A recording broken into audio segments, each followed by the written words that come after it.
Good evening. Our speakers tonight are Mary and Tosh Kitagawa. They have been active in the redress movement for the Japanese Canadian community since the 1980s. They are our speakers tonight because this year is the 75th anniversary of the forced evacuation, the incarceration, actually the arrest of more than 22,000 Japanese Canadians who were living peacefully along the coast of British Columbia when the Pearl Harbor attack precipitated the beginning of the Pacific War during the Second World War in 1942. Tosh Kitagawa is a retired businessman. Mary Kitagawa is a retired teacher. They have both been involved in educating and in investigating and understanding what went on, as well as in Mary's case with a personal story of her own forcible removal from Salt Spring Island in 1942. Please join me in welcoming Mary and Tosh Kitagawa. Good evening. I don't know why Michael has asked such old people to speak to you, but we are both humbled and honored. Having said that, I want you to know that age is very important if you're talking about wine and cheese. I would like to acknowledge that we are on unceded territory of the Coast Salish, Tsleil-Waututh, Musqueam, and Squamish First Nations.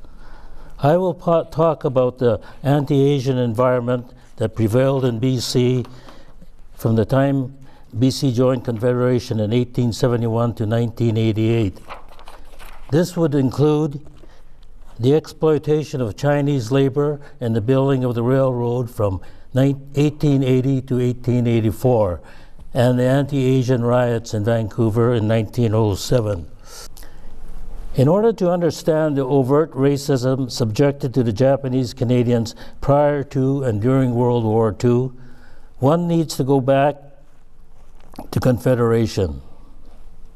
The racialization and discrimination against Asians did not begin with Canada's entry into World War II. It began on July the 20th, 1871, when BC joined Confederation. At Confederation, the British North American Act stated that control of the federal franchise would remain a provincial matter until Parliament decided otherwise. At that time, the population in British Columbia was roughly 50,000 people. Of that number, 10,000 were European whites, 40,000 were Aboriginal and Asians.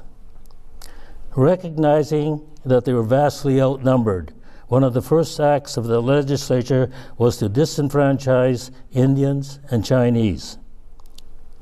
In 1895, BC passed an amendment to the Provincial Elections Act which stated, "No Chinaman, Japanese, or Indian shall have his name placed on the register of voters for any electoral district or be entitled to vote in any election."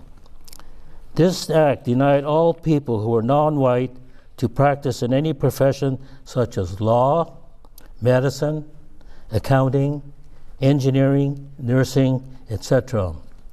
One had to be on the voters list in order to be allowed to work in the professions. The non-whites were doomed to work only in the four primary industries: farming, fishing, mining, and logging. Responding to the anti-Asian sentiment in British Columbia, the federal government passed in 1885 the Chinese Immigration Act, which stipulated that all Chinese entering Canada must first pay a $50 fee, later referred to as the head tax. This was amended in 1887, 1892, and 1900, with the fee increasing to its maximum of $500 in 1904. The Government of Canada collected about $33 million through this process, and this would represent $321 million in 2016 dollars from about 81,000 head taxpayers. This reprehensible tax system not only had the effect of constraining Chinese immigration, it prevented Chinese women and children from joining their men. The Chinese community in Canada became a bachelor society. Anti-Asian hysteria continued to be rampant in both Canada and the United States along the Pacific coast. In 1905, the whites in San Francisco formed the Japanese and Korean Exclusion League. 2 years later, a Canadian version appeared in Vancouver named the Asiatic Exclusion League. In a recent article from John Mackey of the Vancouver Sun, he wrote, "The object of this organization is to work for the exclusion from the Dominion of Canada, its territory, and its possessions, all Asiatics by the enforcement of an act similar to the Natal Act," as the story appeared in the Vancouver World on August the 10th, 1907. The list of signatures was headed by Mayor Bethune and includes several members of the legal legislature and a member of the Dominion Parliament. August 13th, 1907, front page of the Vancouver World featured a story on the first public meeting of the Asiatic Exclusion League. In early September of 1907, anti-Asian riots in Bellingham started as a movement to drive Punjabi Sikhs out of the lumber industry.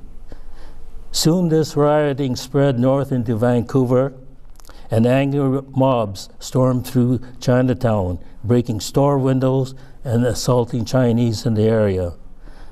The theme of these white supremacist rioters was White Canada. The rioters then headed to Powell Street, where they were met by angry Japanese-Canadian merchants. A confrontation ensued, and the Japanese-Canadian merchants were able to drive the rioters back. Racism in British Columbia persisted, and in 1914, the Komagata Maru incident involved the Japanese steamship Komagata Maru, on which a group of citizens of India attempted to immigrate to Canada but were denied entry. The Komagata Maru sailed from Hong Kong, then a holding of Britain, via Shanghai, China, and Yokohama, Japan, to Vancouver, carrying 376 passengers from Punjab, the British-held India. Of them, 24 were admitted to Canada. But the other 352 passengers were not allowed to disembark in Canada. The ship was forced to return to India. The passengers included 340 Sikhs, 24 Muslims, and 12 Hindus, all British subjects. This is one of several incidents in the early 20th century in which exclusion laws in Canada and in the United States were used to exclude immigrants from Asia. The Chinese Immigration Act of 1923, often referred to as the Chinese Exclusion Act, effectively closed off Chinese immigration to Canada. Although immigration from the most countries was controlled or restricted in some way, only the Chinese were so completely prohibited from immigrating. Before 1923, Chinese immigration was already heavily controlled by the Chinese Immigration Act of 1885, which placed the head tax on all immigrants from China. Established on July the 1st, 1923, the act had banned Chinese immigrants from entering Canada except merchants, diplomats, and foreign students. However, not only were Chinese from China banned, ethnic Chinese with British nationality were also restricted from entering Canada. Since Dominion Day coincided with the enforcement of the Chinese Immigration Act, Chinese Canadians at the time referred to the anniversary of Confederation as Humiliation Day and refused to take any part in the celebration. To protest the Chinese Exclusion Act, Chinese Canadians closed their businesses and boycotted Dominion Day celebration every July the 1st. Beginning in the early 30s, the Japanese Canadians were starting to excel in the fishing, agriculture, and forest industry. So the government began a systemic program to curtail and inhibit their success. In the fishing industry, licenses were taken away incrementally from the Japanese Canadians. Between 1931 and 1949, the Government of Canada enacted over 100 orders in council that impacted Japanese Canadians. Beginning in 1938, the RCMP was keeping surveillance of the Japanese communities. In 1940, they reported they found no subversive activities in any of them. However, between May and August of 1941, with the passing of Order in Council PC 117, called the Oriental Registration, the RCMP began registering all people of Japanese descent over the age of 16 years. ID cards were issued, which had to be carried at all times. 3 groups of Japanese Canadians, the ID cards were color-coded to identify the 3 groups of Japanese Canadians. Buff-colored cards identified the Japanese national, the salmon pink card were for the naturalized, and the white cards were for the Canadian-born. It was mandatory to carry these cards at all times. Failure to show it was stopped by the police outside of your property meant at least 6 months in jail. This was done 8 months before December the 7th, 1941. Thus, the government knew where every Japanese Canadian family lived. To give you an idea how quickly the provincial government acted on incarceration of the Japanese Canadians, on December the 8th, which was a day after Pearl Harbor, 1,200 fishing boats were impounded and towed to Andyville along the Fraser River. And there was a series of orders and councils passed until March the 25th. In other words, there was 1, 2, 3, 4, 6, 7, 8, 9 orders in council that led to the beginning of the incarceration program.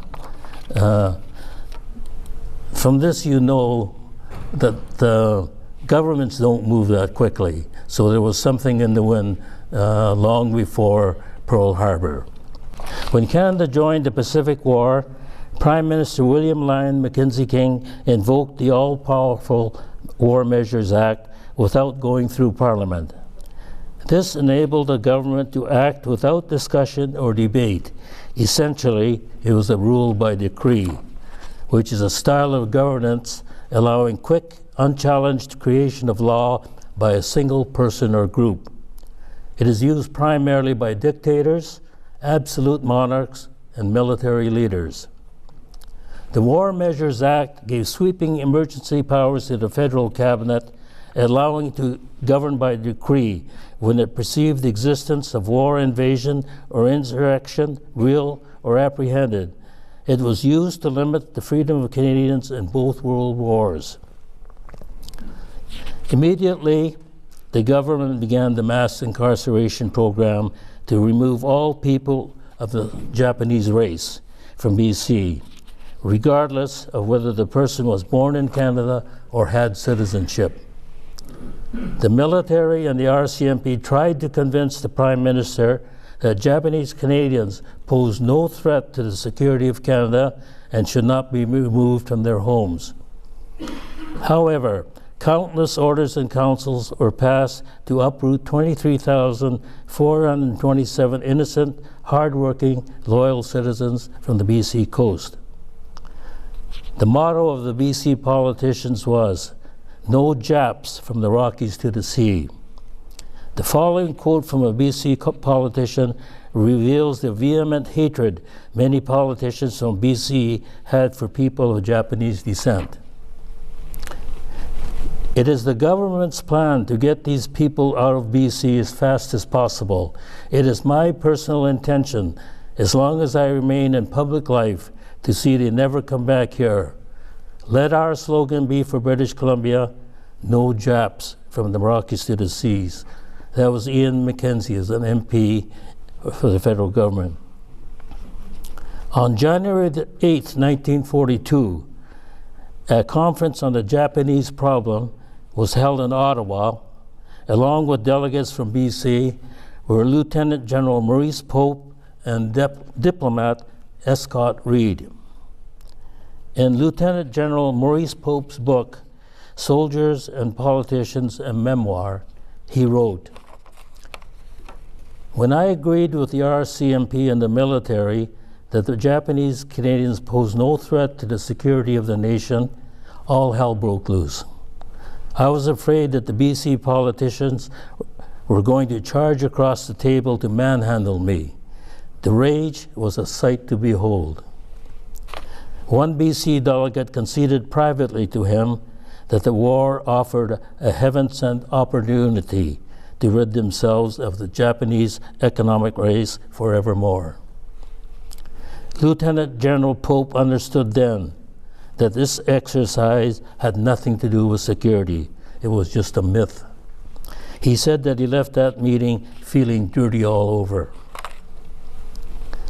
In Escott Reed's book, Radical Mandarin, the Memoirs of Escott Reed, who was a special assistant to the External Affairs, recalls, "They spoke of the Japanese Canadians in the way that the Nazis would have spoken about the Jewish Germans. When they spoke, I felt that committee room the physical presence of evil." Mary Kitagawa, no relation, writes in her book, This Is My Own, which is a series of letters to her brother Wes. "The bitterness, the anguish is complete," wrote Kitagawa. "You who deal in lifeless figures, files, and statistics could never measure the depth of hurt and outrage dealt out to those of us who love this land. It is because we are Canadians that we protest the violation of our birthright." Mary will detail the horrendous experiences that our family endured from early 1942 to 1949. The war in Europe ended in May of 1945, and the war in the Pacific officially ended after the atomic bombing of Hiroshima and Nagasaki on August 15, 1945. The War Measures Act was in force until December 31, 1945. This meant that the government would have to release all of the internees from the various camps and sugar beet fields. Knowing this, they hastily passed the National Emergency Transitional Powers Act 1945, which took effect on January 1st, 1946. This allowed them to keep us on the beet fields and in the camps. This act was in force until March the 31st, 1947.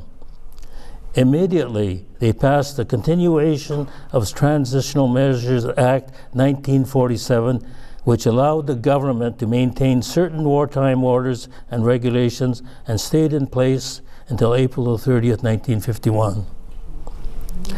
The U.S. and Canadian governments treated their citizens quite differently. When World War II officially ended on September 2nd, 1945, all Japanese Americans were free to return to their homes, which in large part were still registered in their names. In December 1944, President Roosevelt rescinded Executive Order 9066 and the WRA, which is an acronym for War Location Authority. They began a 6-month process of releasing internees, often to resettlement facilities and temporary housing, and shutting down the camps. In August 1945, the war was over. By 1946, the camps were closed and all of the internees were released to rebuild their lives. However, in Canada, the Japanese Canadians were still confined to the incarceration camps or the sugar beet fields in Alberta and Manitoba. As explained earlier, the War Measures Act was invoked and was in force from August 25, 1939 until December 31st, 1945, after which the National Emergency Transitional Powers Act was in force until March 31st, 1947. Then the Constitution of Transitional Measures Act was enacted, maintaining certain wartime orders and regulations, and stayed in place until April the 30th, 1951. The reason Canada did not renew this act was because Eleanor Roosevelt was organizing a group of countries, including Canada, to draft a Human Rights Act through the newly formed United Nations in 1945. She chose John Humphrey, a Canadian law professor, to draft this document. After 2 years, the document, to be called the Universal Declaration of Human Rights, was prepared for adoption at the UN. Canada, along with the Soviet bloc, abstained in the first round of voting on December the 7th, 1948. They worried that it would give rights to communists, Jehovah's Witnesses, Japanese Canadians, and Aboriginal Canadians. Canada also opposed economic and social rights. It only voted for the actual declaration on December the 10th because its earlier abstention was so embarrassing. Such was the despicable behavior of the government of the day. Another major issue was the repatriation and loyalty survey. The government was attempting to rid the Japanese Canadians from Canada since 1942. Racist politicians in British Columbia were relentless in their drive to remove all people of Japanese descent from British Columbia. They were led by Ian Alistair Mackenzie. The group included McGregor McIntosh, representing the islands, A.W. Neal, representing Comox Alberni, Thomas Reed, representing New Westminster, Howard Green, representing Vancouver Centre, and councillors Alderman Halford Wilson and George Buscombe. Officials created a questionnaire to distinguish loyal from disloyal internees and give internees the choice to move east of the Rockies immediately or be repatriated to Japan at the end of the war. Some 10,000, unable to move on short notice or simply hesitant to remain in Canada after their wartime experiences, chose deportation. The government stressed that this was a strictly voluntary and that no pressure whatsoever was being exerted. The same issue was handled much differently in the United States.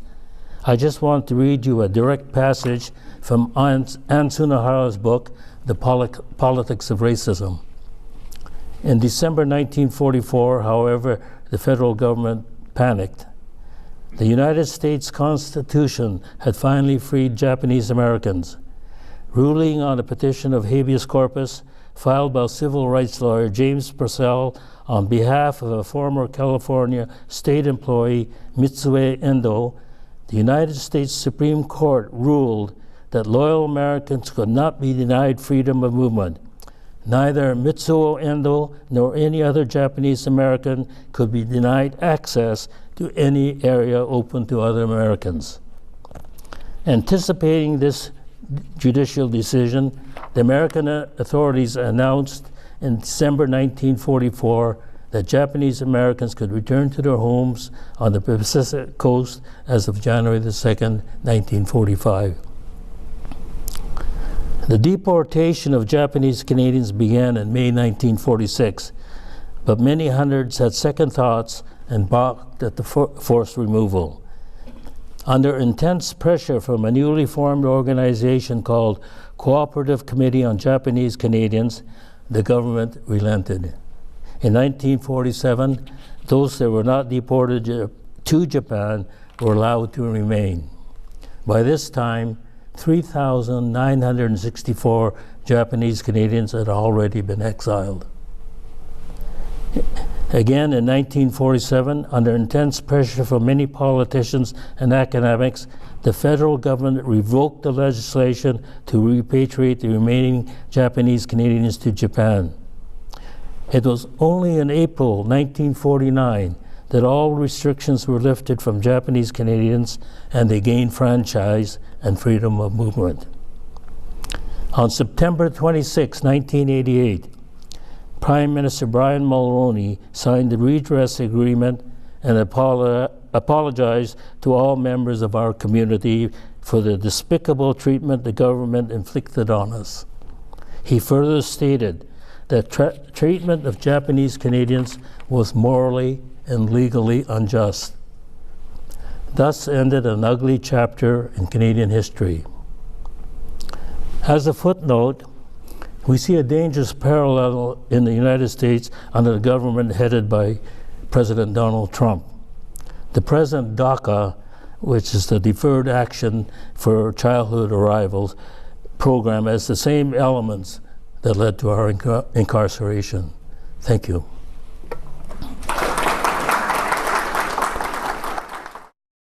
Thank you for coming. I'm so glad to see all of you here. I would also like to acknowledge that we are on the unceded territory of the Coast Salish and Squamish, Tsleil-Waututh, and the Musqueam nations. The story that I'm going to reveal to you today is a Canadian story. It's about a Canadian family. I hope that the information that is presented today will help you to understand how one family, mine, survived the horrors of the uprooting, dispossession, incarceration, imprisonment, and the enslavement by a democratic country called Canada. I was born on Salt Spring Island. My mother, Kimiko Okano Murakami, was born in Steveston. My father, Katsuyori Murakami, was born in Hiroshima, Japan, and came to Canada in 1927. I have 3 sisters and a brother. My youngest brother, born in the prison camp, died in 2008. He was only 64 years old. Our family history in Canada began in 1896, when my maternal grandfather, Kumanosuke Okano, came to Canada as a young man 121 years ago. My grandmother, Ryo Kimura Okano, followed in 1903 as a picture bride. Initially, they worked in the forest, but turned to fishing when my mother was born. In order to be fishers, they were naturalized and became British subjects. Their successes in the fishing industry enabled them to own 5 boats. In order to keep their growing family safe after one child drowned, they sold their boats and bought 200 acres of prime land on Salt Spring Island in 1922. It consisted of virgin timber, a lush valley, and a seafront. They became successful farmers growing tomatoes in 6 large greenhouses, varieties of berries and vegetables. Their 2-story house was filled with the latest appliances and beautiful furniture. They were retired by 1941, leaving the labor to their 2 adult sons and several sponsored immigrants from Japan. My family lived across the road on Sharp Road from my grandparents on 17 acres that my father cleared all by himself. He toppled huge trees, dynamited the stumps, and plowed the land. It was a physically challenging task. My parents grew asparagus, strawberries, caneberries, and vegetables. Father built 6 large chicken houses to accommodate 5,000 egg-laying hens. During the summer, they hired Japanese Canadian women from Vancouver Island to help with the harvest. In order for them to bring their children, my father built a bunkhouse to help them stay together. My parents worked hard, and sacrifices enabled us to live a carefree life. The harvest of 1942 was going to allow them to buy more land and add more luxuries, even a tennis court for my oldest sister. I find it amazing that my grandparents and parents were able to achieve that level of success when so many laws were passed by the BC legislature against Asian people to curtail their advancement. At that time, it was legal to discriminate against people of Asian descent and First Nations. Through the maze of countless orders in council, Asian people persevered. They continued to work hard and obeyed the laws and continued to contribute to the welfare of the larger community. When Japanese Canadians began succeeding in fishing and farming, they were accused of unfair competition, working too hard for too long hours and less pay. They were paid less because the white people decided that Japanese didn't need as much money because they had a lower standard of living. In the eyes of the dominant society, the non-whites were classified as second-class citizens, incapable of assimilating, and the inability to learn English. When Order in Council PC 117 was passed, called the Oriental Registration, all the Japanese Canadian people on Salt Spring Island went over the age of 16, went to Victoria to register. My grandparents, who were naturalized citizens, were issued the salmon pink cards. My uncles, who were Canadian born, were issued white cards, and my father, who was a national, was issued a buff-colored card, as did my mother, who was born in Canada. They reasoned that since she was married to a national, she no longer was born in Canada. Amazing. This all happened 8 months before Pearl Harbor was bombed. On the day Pearl Harbor was bombed by the Japanese Air Force, my father had just returned from the hospital after a surgery. When he heard what had happened, he said, "Stupid! How can a small country like Japan expect to beat a large, powerful country like the United States?" He felt that nothing good will result from this event, and he was right. At school the next day, my 13-year-old sister was accused by her teachers of starting the war. All the students turned toward her as the teacher pointed an accusing finger at her. On the way home, she was bombarded with rocks thrown by boys who chased her until she disappeared into the forest. She was bloodied, but not wanting to worry her parents, she washed the blood out of her hair and body in the chicken house and went into the house. We were not allowed to go to school or church after that. On March 17, 1942, we watched an RCMP pickup truck speed into our yard. The officer came to arrest my father. My mother, knowing that such a day would arrive, had his clothing all packed in this large clothes bag. Father hurriedly assured us that he will be fine, but we felt otherwise.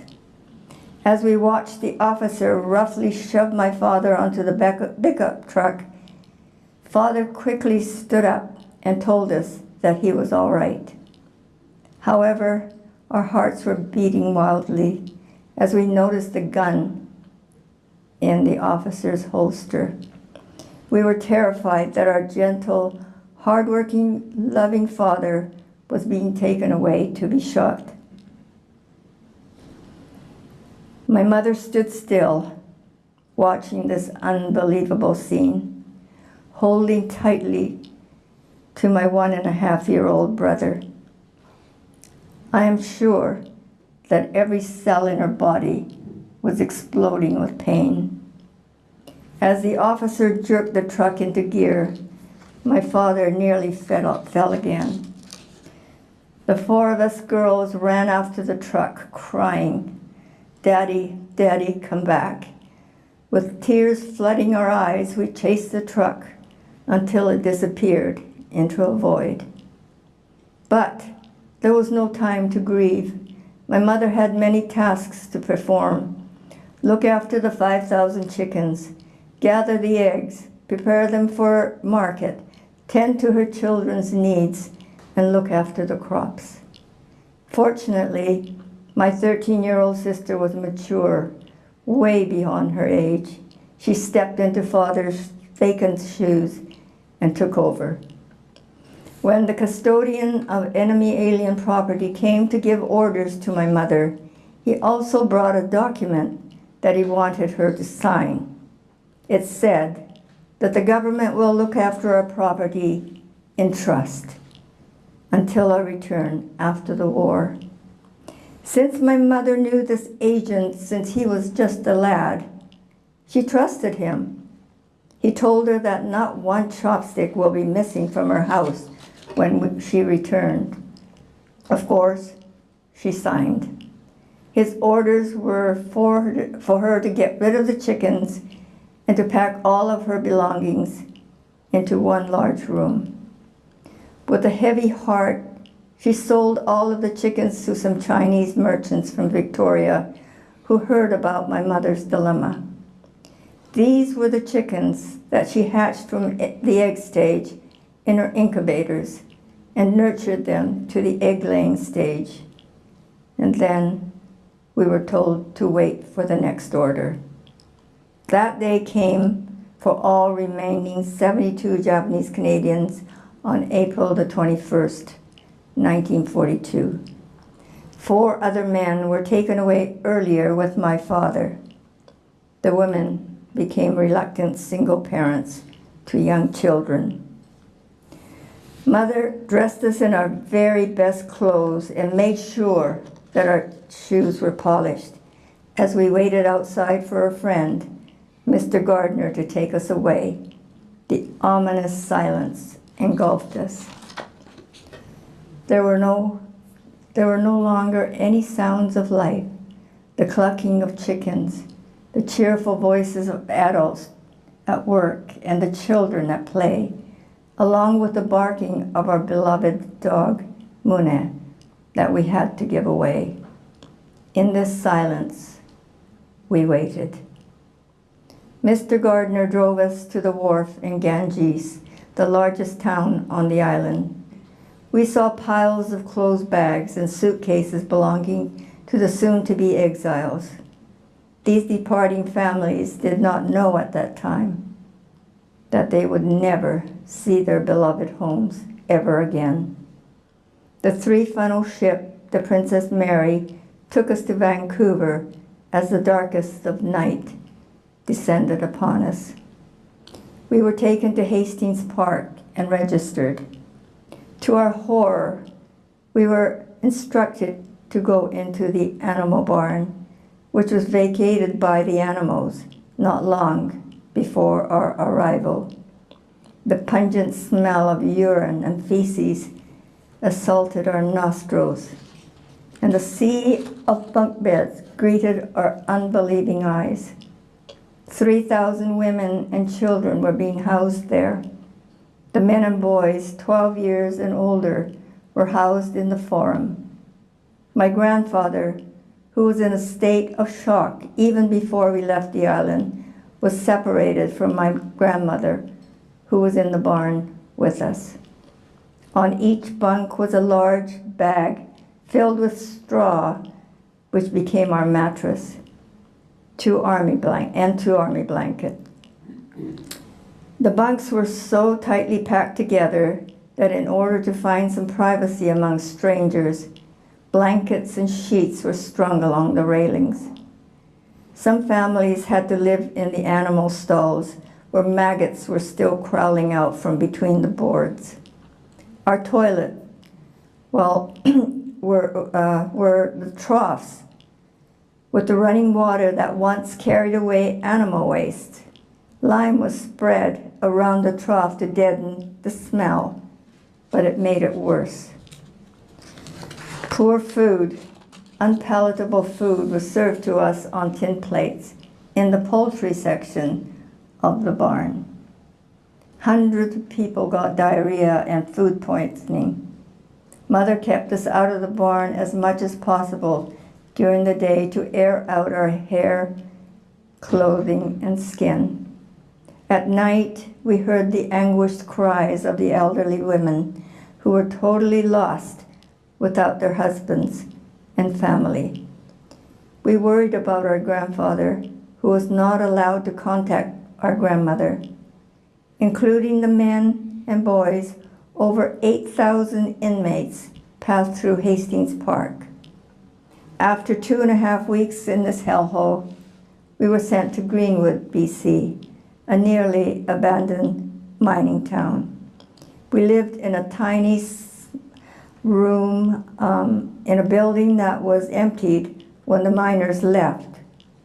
While there, Mother received a heavily censored letter from Father, letting us know that he was working, building roads with pick and shovel with 100 other men separated from their families.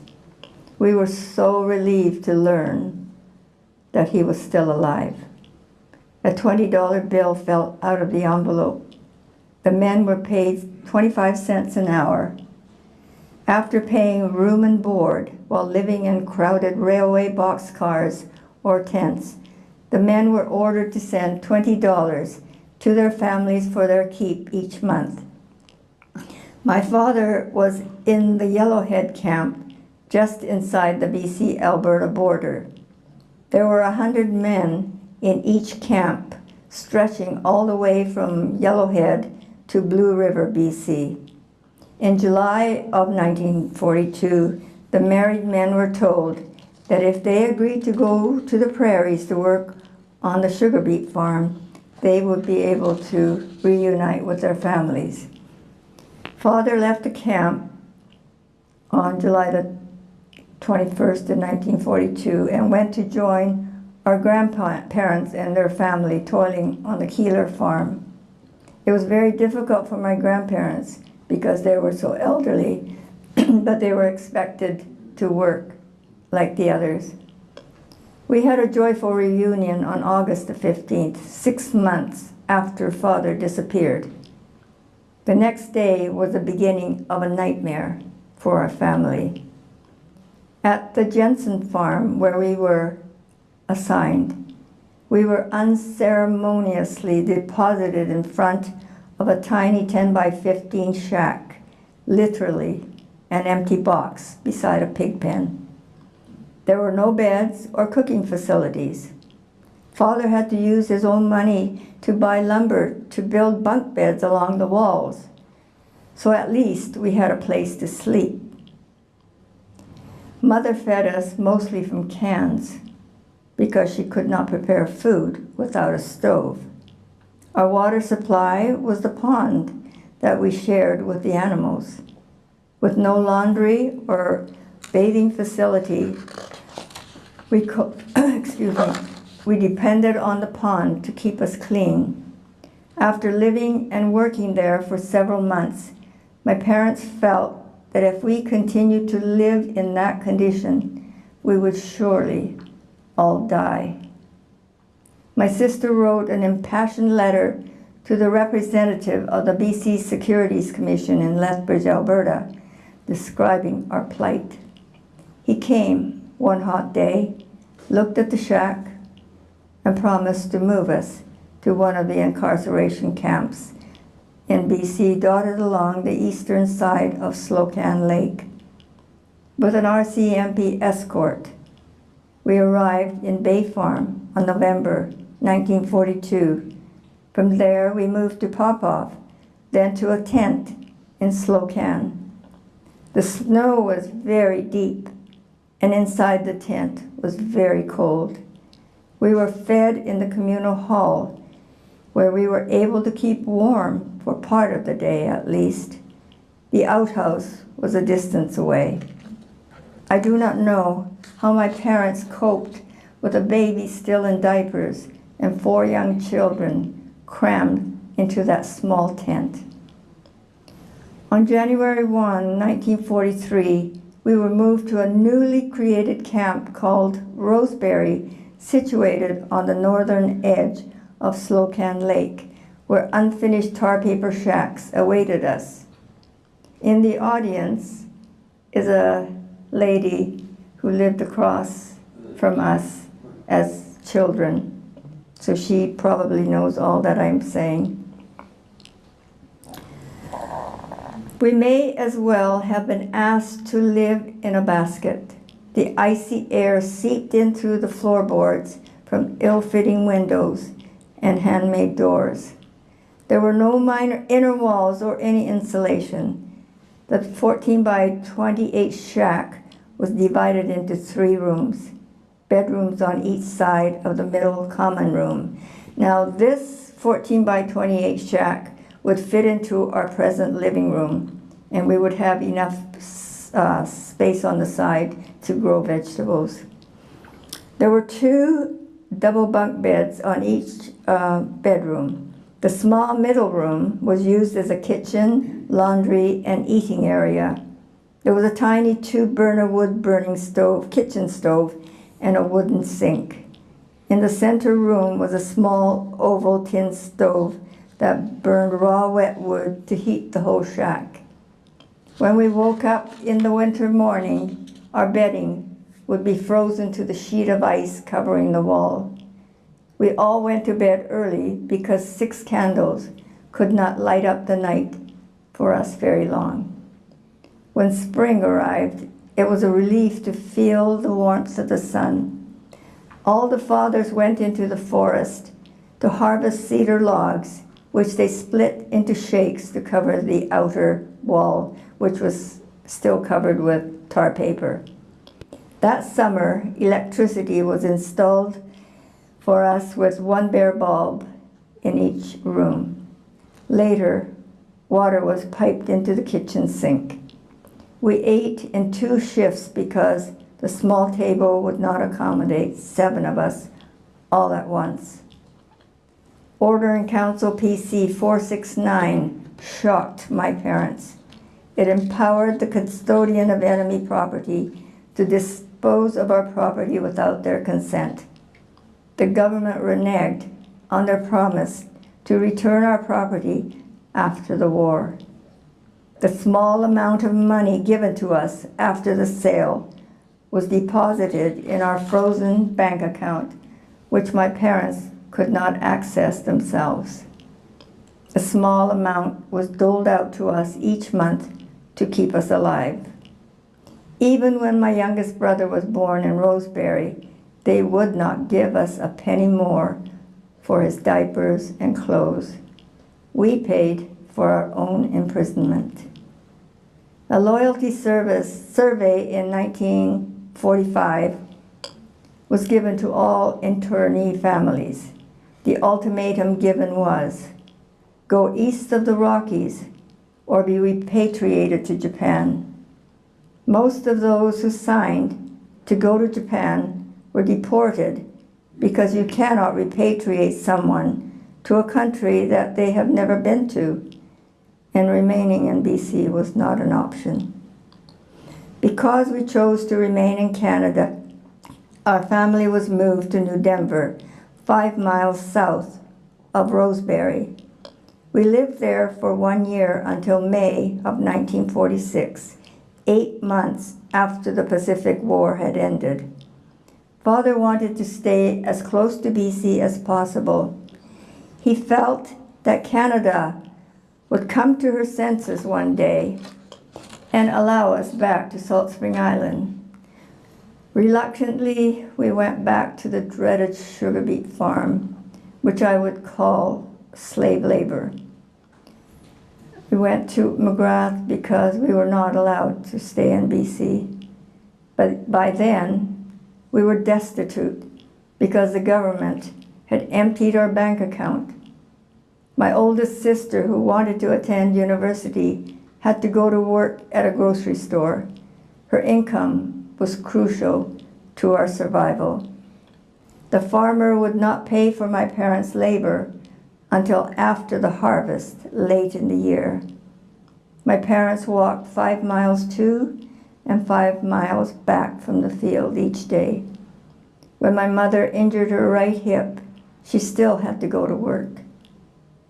In the twilight, as we watched them coming home, we could see her dragging her right leg as she made her way home. There was no hot bath to ease her pain. In the summer months, my 2 sisters and I looked after our 2 younger brothers and cooked the meals. We often put our 2 brothers on a wagon and took them to the field so that our parents would not worry. We moved twice more after that.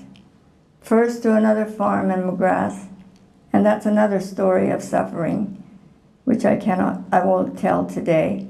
And then to Cardston to run a restaurant run by my uncle. We saved enough money in 5 years and were able to return to Salt Spring Island in 1954. We met with vile racism and death threats, but this story is for another time. Our parents were a powerful team. They were our role models.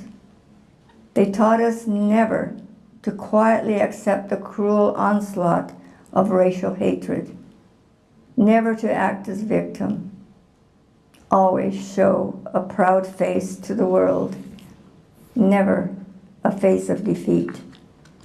They showed us to be generous and compassionate toward others. They provided security and created opportunities for us. They believed strongly in education and allowed 4 of us to go through university. Throughout their lives, they were truly honorable and loyal citizens of Canada. With dignity and courage, our parents brought the family through some terrible, terrible times in our journey through life and ensured that our family prevailed. Now that's the end of the story about my family. However, I was asked to talk a little bit about this building on 401 Burrard Street. Originally, it was named Howard Green Building. On September the 13th, 2006, I read an article in the Vancouver Sun that a 19-story federal office building was named after Howard Charles Green, former Conservative MP representing Vancouver Quadra in the John Diefenbaker government. At the dedication ceremony, Honorable Michael Fortier, Minister of Public Works and Government Services, praised Howard Green for his services to Canada, but he failed to mention that he was a vile racist who helped to spearhead the destruction of the Japanese Canadian community. When I saw Howard Green's name, it triggered memories of many conversations our family had about BC politicians when I was a young child. I sent a friend to the Vancouver Public Library to get as many newspaper headlines attributed to Howard Green. It was a time-consuming exercise, so he stopped after filling 2 pages. However, it was enough to know that Howard Green hated people of Japanese descent. I immediately wrote to Minister Fortier to refresh his memory of what Prime Minister Brian Mulroney said on September the 22nd, 1988, when redress was won by our community. I quote, in part, "Mr. Speaker, not only was the treatment inflicted on Japanese Canadians during the war both morally and legally unjustified, it went against the very nature of our country, Canada. I questioned Mr. Fortier why the same government under Stephen Harper would honor one of the most powerful architects of hate who helped to send 22,000 innocent Canadians into exile by naming a federal building on 401 Burrard Street after Howard Charles Green. I reminded him that if his staff had done some thorough research into the life of Mr. Green, they probably would not have chosen him. The idea of removing Mr. Green's name from the building met with a lot of backlash from the Senate and politicians. I heard my name repeated over and over in the Senate in Ottawa. How dare she do such a thing? However, we, the members of our community, persevered with the help of other ethnic and Caucasian advocates. We did succeed in replacing Howard Green's name with Douglas Jung's, the first Chinese-Canadian member of Parliament in Canada, on September the 7th, 2007.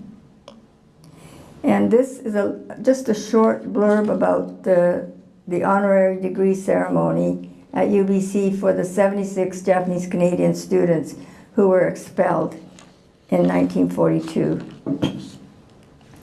In 1942, there were 76 UBC students of Japanese descent who were expelled from campus. First, the male students belonging to the Canadian Officers Training Corps was told to hand in their uniforms by the top UBC administrators.